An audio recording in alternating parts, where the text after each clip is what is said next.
Hello everyone. So ayun po, this is another unit, another open unit namin na ready for occupancy dito sa Valencia Enclave. So again, ayun po, ito po yung mismong unit. So this is an 80 square meter lot area and a 55 square meter floor area. So ayun po, pag tinurn over po sa inyo to, complete finish na po ito. Meaning to say po, may ceramic tiles na yung ground floor, then yung inyong stairs, meron na po yung wood tiles. Then sa second floor, wood tiles po lahat yan. Ganun po ka-elegante. Yung inyong kitchen, may kitchen counter na, may hanging cabinet, may base cabinet. Then in every bedroom, lahat po yan naka built-in cabinet. Ganun po siya kaganda. This is only 3.6 million. Reservation fee is only 25,000 pesos. Then the total down payment na kailangang mabayaran within 30 days upon reservation is only 59,000 pesos. And ready for occupancy na to.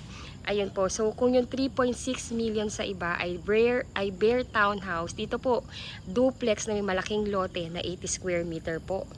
55 square meter ang floor area. Ayun po. So hindi kayo tinipid dito. Panalong-panalo po kayo dito. And ayun po, this is located in Barangay Alapan.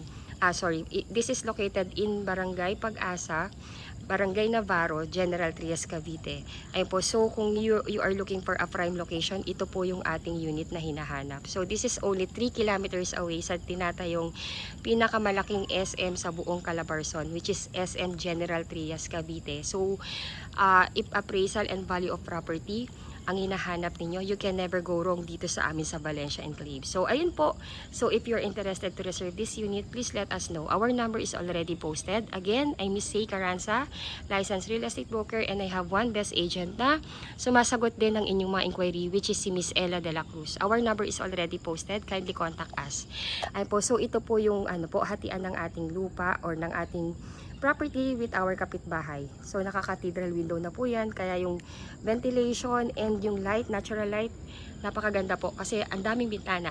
Then yung sa wall po papunta dito sa mismong easement is actually 5 meters po yan. Then yung car park natin, may enjoy nyo. 2 car parks po yan. Kung gusto nyo pang mag-extend for additional room sa baba, you can do that kasi ang laki po talaga. Ayan, so nag-try na po kami dito mag-park ng Wigo and Innova, and yes, kasya po talaga sila. Ayun, so ayan po, kung ano po yung nakikita ninyo, ito na po yung mismong actual na unit. So again, this is a first reserve basis kasi napakarami nyo po talagang nag-aabang na magkaroon ng reopen dito sa Valencia Enclaves. Kasi nga po, dahil nga po yung mga katabing unit or subdivision namin is tumataginting ng 8 million para lang po sa townhomes. And yung iba, yung 3.6 is bare townhouse pa. Kaya yun po nare-realize ng iba naming client, hindi na sulit yun eh. Ito, General Trias na 3.6 million lang. Ayun po. So again, pagka na-approve na rin kay bank, this is only 26,000 plus per month.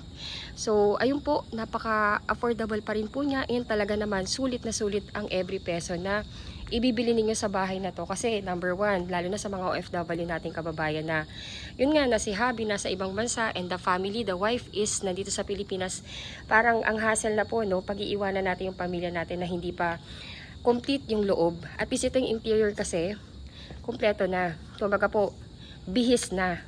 Furniture na lang at gamit na lang. Ayan, bawal muna dumaan sa may hagdan. Ayun, naglagay na sila kasi bagong paint po ito malamang. And bagong tapos lang to. So as an SOP po ng ating developer, ng ating engineering, hindi po ito pwedeng iwanan na bukas, and hindi rin po ito pwede sa aming ipakita nang hindi pa natin turn over. Ayun, for the security po, sementado na rin po ito. So if you want to do your parking here, may semento na po ito, or kung gusto niyo i-extend, ang laki nito oh. Ito po, sa likod natin, from the wall hanggang dito is 3 meters pa po yan. Kaya kung gusto nyo pong mag-extend ng inyong kitchen, pwede nyo pong gawin yan dito. Kung ayun yung kitchen na nasa loob, pwede nyo po yung ilipat dito. 3 meters po yan, malawak po ang 3 meters. Then yun po, may provision for the extension ng inyong dirty kitchen and laundry area. Pasensya na po kung basa kasi ang lakas po talaga ng bagyo recently. Kakatapos lang po.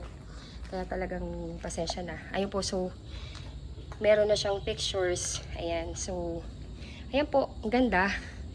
At least nakikita nyo na po yung turnover. Then, may naka-ready na po na saksakan.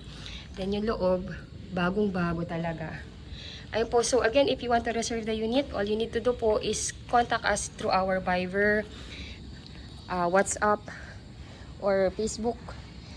Kindly add us in our Facebook account. Our URL nakapost po sa details ng video na to. Kindly add us para po at least yung po makilala niyo po kami and makilala din po namin kayo at mas maganda po yung ating magiging conversation and mas mag-guide po namin kayo sa tamang pagkuha or process ng pagkuha ng inyong pangarap na bahay dito sa atin sa Pilipinas. Please watch till end po, isisingit ko po yung full vlog ng aming unit para makita nyo rin po yung loob. Model house po yung sisingit ko, pati yung virtual tripping. Para at least you have the idea kung gaano kaganda dito sa Valencia Enclaves at kung bakit ang bilis-bilis talaga niyang ma-reserve once may mag-reopen. Again, first step po, kung gusto nyo nang i-reserve yung unit, kontakin nyo po kami. Kukunin namin yung inyong email address.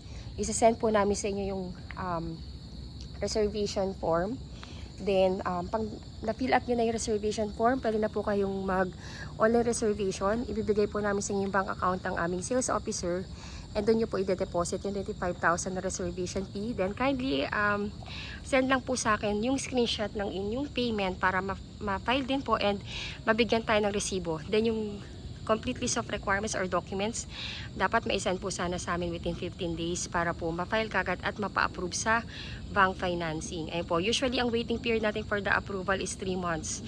So pag may approval na tayo, pwede na po tayo magpa-schedule ng inspection and acceptance ng unit. Ganun lang po kabilis.